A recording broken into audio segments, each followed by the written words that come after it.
어제 워시가 칼을 뽑았더니 나스닥이 1.35%가 빠졌었죠. 그런데 오늘은 나스닥이 1.9% 반등했습니다. 반도체 지수는 하루 만에 6.4%가 뛰었어요. 연준은 바뀐 게 하나도 없습니다. 그런데 시장은 올랐습니다. 금리 완화가 아닌데도요. 왜 올랐을까요? 이걸 모르면 월요일장 판단이 완전히 달라집니다. 나나의 시선에서 놓치면 안 될 데이터를 확인하세요. 반도체 지수 반등이 하루짜리인지 이틀 이상 이어지는지를 지켜봐야 하는 자리였었는데 답이 나왔습니다.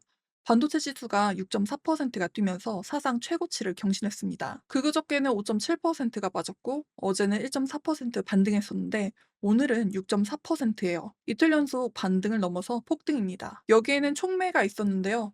트럼프 발언의 영향이 컸습니다. 애플이 인텔과 미국 내 칩 설계, 생산 협력에 합의했다고 발표했거든요. 이 한마디에 반도체 전체가 끌려 올라갔습니다. 인텔이 10.6% 급등했고요. 여기에 브로드컴, 마이크론, 어플라이드 머티리얼즈까지 반도체 관련 ETF는 6.56%까지 올랐습니다. 그런데 여기서 착각하면 안 되는 게 하나 있는데요.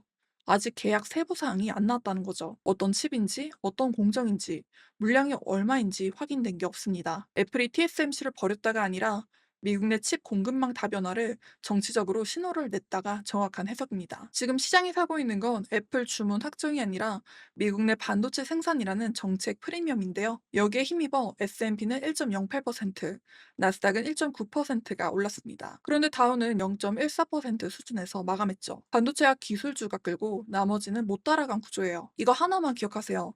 이번 반등의 연료는 금리나 기대가 아닙니다. 유가 리스크 완화와 반도체 정책 모멘텀이에요. 연준은 바뀐 게 하나도 없습니다. 여기서 유가 리스크가 완화되는 부분도 자세히 살펴봐야겠죠. 어제 트럼프가 베르사유에서 서명했다고 말씀을 드렸었죠. 오늘은 한 발 더 나아갔습니다. 백악관이 미 이란 합의문을 의회에 공식 제출했는데요. 제출된 문서에는 미국의 이란 항만 해상 봉쇄 30일 내 종료, 이란의 호르무즈 상업선 60일 안전 통항 보장이 포함되어 있습니다. 핵심은 하나인데요. 막혀있던 원유가 다시 움직이기 시작했다는 겁니다. 호르무즈가 열리면 비이란산 원유 최대 9,300만 배럴, 이란산 7,200만 배럴이 시장에 풀립니다. 걸프 안에 묶여있던 초대형 유조선만 54척이었죠. 원유가 8,700만 배럴 규모입니다. WTI는 75달러대까지 내려왔습니다. 호르무즈가 정상화되면 단기 전쟁 프리미엄만 빠지는 게 아니라 물리적으로 원유가 쏟아질 수도 있다는 겁니다. 미국 에너지관리청은 6월 전망에서 브렌트유 평균을 배럴당 105달러로 가정했었거든요. 호르무즈가 여전히 막혀 있다는 전제로요. 물론 105달러는 브렌트유 전망이고 75달러대는 WTI 기준이라 직접 비교는 아니지만 시장이 공식 시나리오보다 정상화를 훨씬 빠르게 반영하고 있다는 방향은 같습니다. 국제에너지기구가 2027년 하루 약 500만 배럴 규모의 공급 과잉을 전망한 것도 같은 방향입니다. 호르무즈가 정상화되고 중동 공급이 회복되면 시장의 초점은 전쟁 프리미엄에서 공급 과잉으로 옮겨갈 수 있습니다. 유가가 빠지면 인플레 압력이 줄어드는 건 맞아요.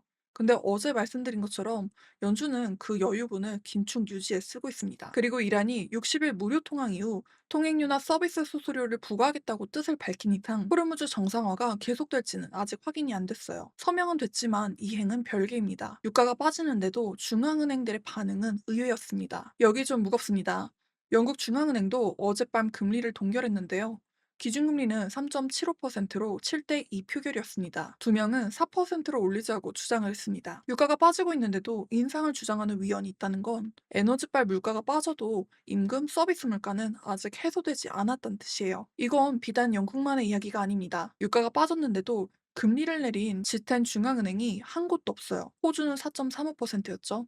노르웨이는 4.25%, 일본은 1%, 유럽중앙은행은 2.25%입니다. 전부 인플레 경계를 유지하고 있습니다. 계속 말씀드렸던 것처럼 리스크가 에너지에서 금리로 옮겨갔습니다. 그리고 오늘의 금리 동결을 보면 중앙은행들이 브레이크에서 발을 안 뗐다는 게 확인이 된 겁니다. 여기에 달러 지수는 100.813까지 올라서 52주 신고가를 찍었어요. 어제보다 더 올랐습니다. 여기서 이상한 점 혹시 눈치채셨나요? 주식도 올랐고 달러도 올랐어요. 보통은 달러가 오르면 주식이 눌리거든요. 이번에 동시에 오른 이유는 달러는 연준의 매파적 태도와 영국 중앙은행 동결로 강해진 거고요. 주식은 유가 리스크 완화와 반도체로 오른 겁니다. 서로 다른 연료를 기반으로 이렇게 움직일 수 있었던 거죠. 근데 저는 이 구조가 오래 가기는 어렵다고 봅니다. 달러가 계속 강해지면 결과적으로 주식에도 압력이 옵니다. 한국장 외국인 수급에는 직접 압력이 되거든요. 원달러가 올라가면 외국인 입장에서는 한국 자산의 달러 환산 가치가 떨어지니 주저할 수밖에 없겠죠. 외국인들은 그간 단기성으로만 들어왔던 것도 아니고 이미 들고 있는 포지션도 문제거든요. 글로벌 인덱스 펀드는 시총 기준이 달러 기준으로 쪼그라들어서 자동으로 비중이 줄어들기도 하고요. 그리고 여기에 미국 신규 실업 수당 청구도 22만 6천 건입니다. 전주보다 4천 건이 줄었습니다. 고용이 무너지지 않으면 연준이 금리를 내려야 할 이유는 더 줄어듭니다. 고용은 아직 안정적이고 소비는 버티지만 질이 바뀌고 있고 유가만 빠지고 있다는 거예요. 연준 입장에서는 지금 가만히 있어도 되는 환경입니다. 오히려 유가가 빠져서 생긴 여유를 긴축 유지에 쓸 수가 있는 거죠. 같은 날 AI 쪽에서는 또 전혀 다른 신호가 나왔습니다. 반도체는 6.4%가 뛰었는데 같은 날 엑센추어가 17%가 빠졌습니다. 엑센추어는 AI 컨설팅 구현 서비스를 하는 기업인데요. 이란 전쟁 여파와 기업들의 IT 지출 둔화가 겹치면서 연간 매출 성장 전망을 기존 3에서 5%였던 걸 3에서 4%로 낮췄거든요. 이게 뭘 말하냐면 AI 칩, 인프라, 전력은 강한데 AI를 도입하는 기업들의 서비스 지출은 약해지고 있다는 거예요. 소비 쪽에서도 비슷한 분화가 나왔습니다. 미국 대형마트 크로거는 매출은 예상을 넘겼지만 소비자들이 저가 상품과 프로모션 쪽으로 이동을 하면서 마진 압박을 받으며 주가가 7% 빠졌습니다. 소비 총량은 강하지만 질이 바뀌고 있다는 신호예요. AI 전체가 좋다가 아니라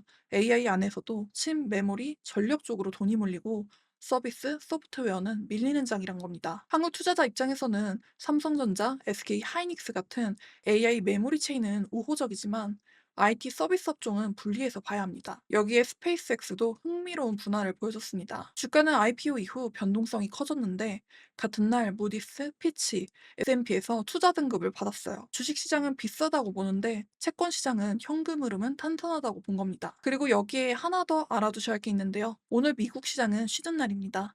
6월 19일 준틴스 데이로 휴장이에요. 어제가 분기파 생산품 만기인 세마녀의 날과 겹쳤기 때문에 어제 거래량에는 만기성 매수가 섞여 있을 수도 있습니다. 이번 만기 규모가 8조 3천억 원 달러로 사상 최대였거든요. 반등이 진짜인지는 월요일에 확인이 됩니다. 어제 워시 충격으로 시장이 빠졌지만 오늘 시장은 반등했습니다. 근데 연준이 바뀌어서 오른 게 아니에요. 유가 리스크 프리미엄이 빠지면서 숨통이 트였고 인텔, 애플뉴스가 반도체 정책 프리미엄을 붙인 겁니다. 이거 하나만 기억하세요.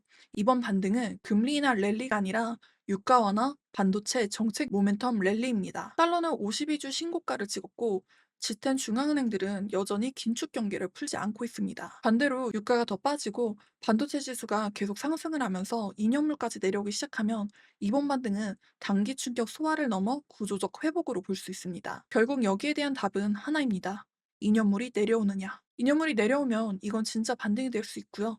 안 내려온다면 만기성 반등에 그칩니다. 미국 반도체가 역대 최고를 찍었는데 월요일 삼성전자가 따라가느냐, 못 따라가느냐. 이게 다음 주 한국장에서 체크하셔야 할 첫 번째 질문입니다. 오늘 판단 기준은 여기까지입니다. 여러분은 이번 반등 진짜라고 보시나요? 댓글로 알려주세요. 화요일 영상에서 준틴스 이후의 시장을 확인하겠습니다. 체크리스트는 게시글과 구독과 알림을 켜두시면 시장 흐름을 빠르게 확인하실 수 있습니다. 오늘도 시청해주셔서 감사합니다.